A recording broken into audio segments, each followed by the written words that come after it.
Here at Hello, the 30. YouTube, and we'll have a first down and 10. Part 2 of this video. Gore. In this video, I was playing my Madden Sensei, my Madden Guru, if you will, in a unranked game with 10-minute quarters, and I put together pretty much a majority of the plays when I was on defense. I would say about 9 months ago I did a video talking about playing defense in Madden and how to go about gets the ball. doing it better. People like to say that they've got to do a better the ratings job knocking those guys off the in line Madden of scrimmage. don't matter. And, well, the long and short of it is, people who say that are wrong. The ratings do matter. You have to know, basically, what all the ratings mean and how third down coming up they after interact with each other based on how you call and whatnot.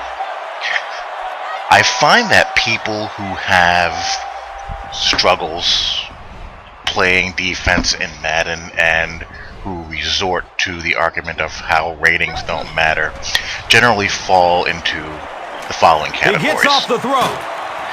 One is that they are stuck. We'll probably see the punt unit here as that incompletion brings up fourth down at the 26-yard line. So they keep on playing it, they keep on getting hammered and blame the game.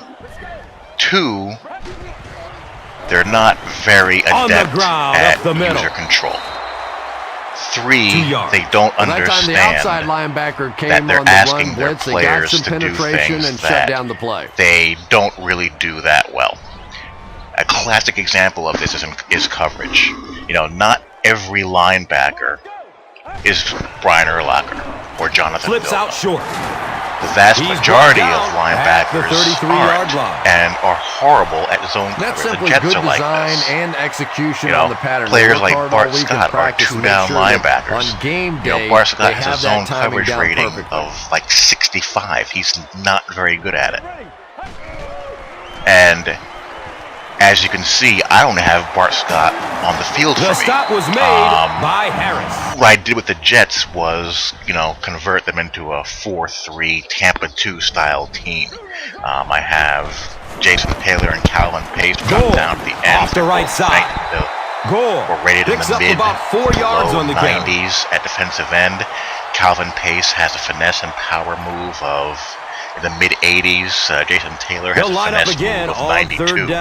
And you're actually going to see Jason Taylor cause quite a bit of havoc in this game because he's going against a right tackle who has a pass block footwork rating in the 60s.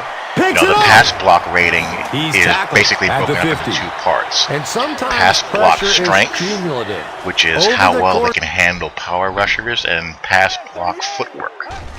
Now, if you have a guy with a low pass block footwork rating going against a guy with a high finesse move rating, he's going to struggle. And I have Chris Jenkins and Sean Ellis at my defensive tackle. At the 21. So that's how I have the defensive line of the Jets set up. And as you can see, I'm playing a Tampa 2 zone-heavy style of scheme, and it works pretty well. I sacrificed some run coverage, but in exchange, I have a good front four pass rush, and as good underneath zone coverage as the Jets can play. And I do my best to lock down the middle with David Harris. The easiest way I can explain how the ratings work in Madden is like this. Well, now they'll be faced with a fourth down situation. In Madden, it's either green light, your guy wins, or red light, your guy loses. There's no yellow light in Madden. There's no stalemate. There's no dynamic struggle for positioning and whatnot. Your guy either wins or he loses. That's it. And that's why I think so many big plays occur in Madden. Because You know, like I said, your guy either wins big or loses big. That's why you get a lot of sack fumbles. And you see a Touchdown, play there where I have a Francisco. triangle button malfunction. I hate when that happens. But, but getting back to what I was saying, that's why you have so many On the ground, left side. games that are decided by big plays. Sack fumbles that are returned for touchdowns. Sack INTs by defensive linemen that are returned for touchdowns or set up touchdowns. INT return for touchdowns. Fumble returns for touchdowns. You know, things like that. Those are the things that decide, you know, Madden games. There's He takes a JT. hard hit as he throws. And Anytime you give up that quick pressure that's like the that, thing that I very think, seldom are those passes you know, completed. frustrates people to some degree. You know, it's very boom or bust. Your guy's going to either win or he's going to lose. But overall, I think when you understand and get better at the game and how it works, you do tend to see things, you know, play out more or less the way they should. Like here again, you know, that's solid zone coverage. Now, Alex Smith had to make a pretty good throw in order to get that throw through there.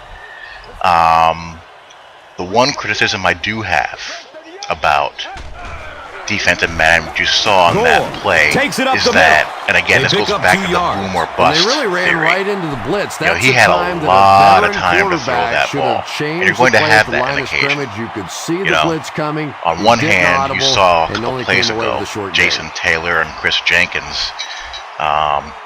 whipping their man and causing good pressure. But you also have the flip side where guys are just kind of patty caking around.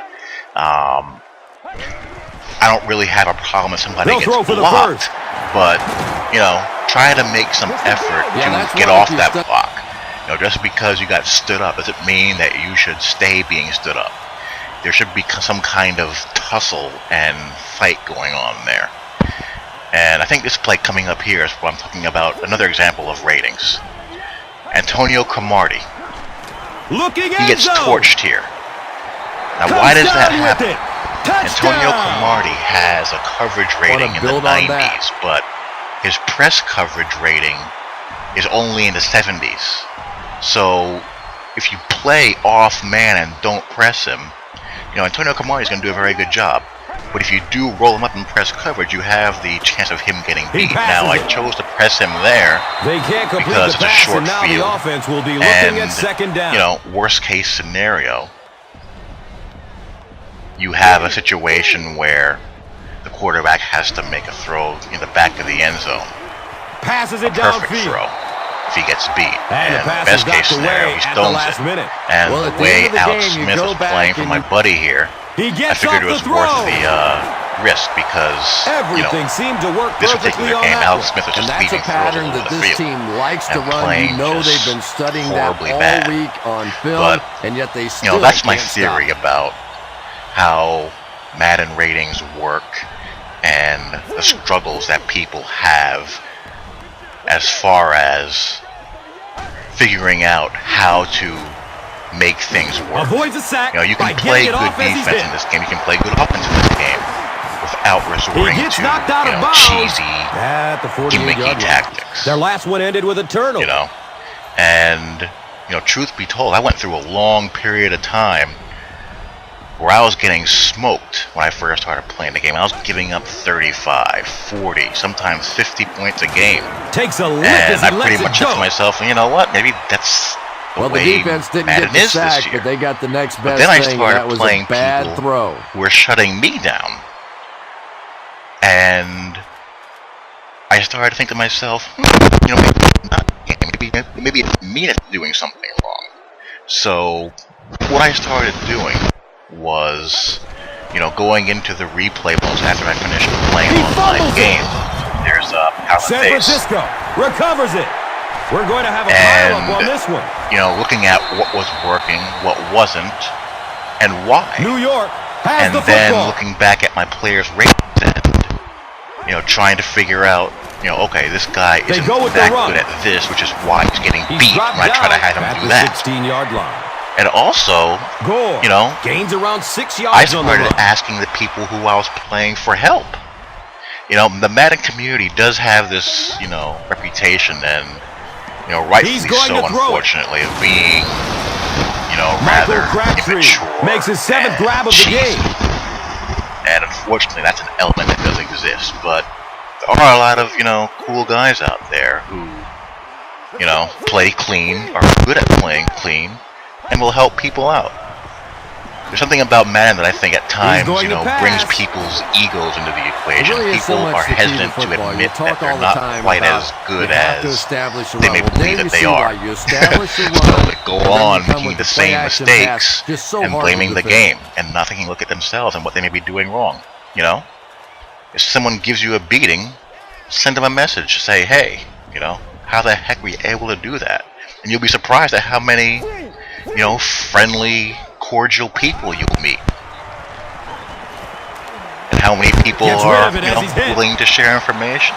Under pressure, he felt the heat. That's my little speech as far as Madden and ratings and playing defense and how things you know,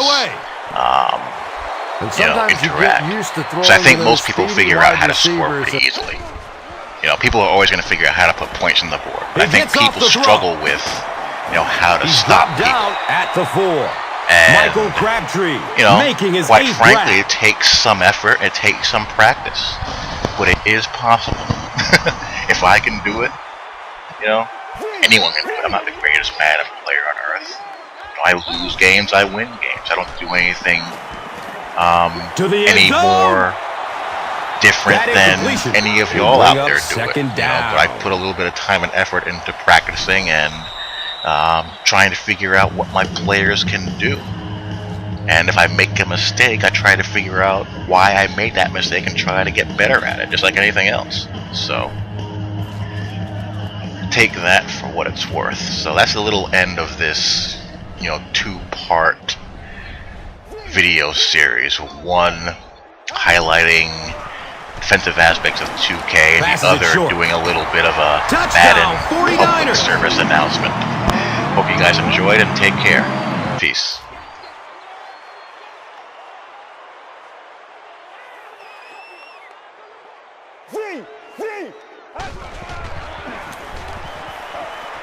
Lets it go deep. And when you're trying to go after one of those deep throws, you really want to give your receiver a chance.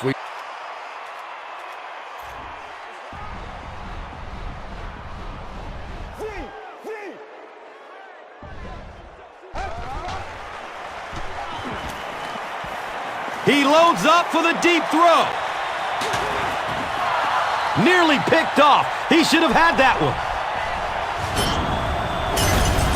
Here's the play that rocked the stadium. The Doritos crunch time. Play of the game.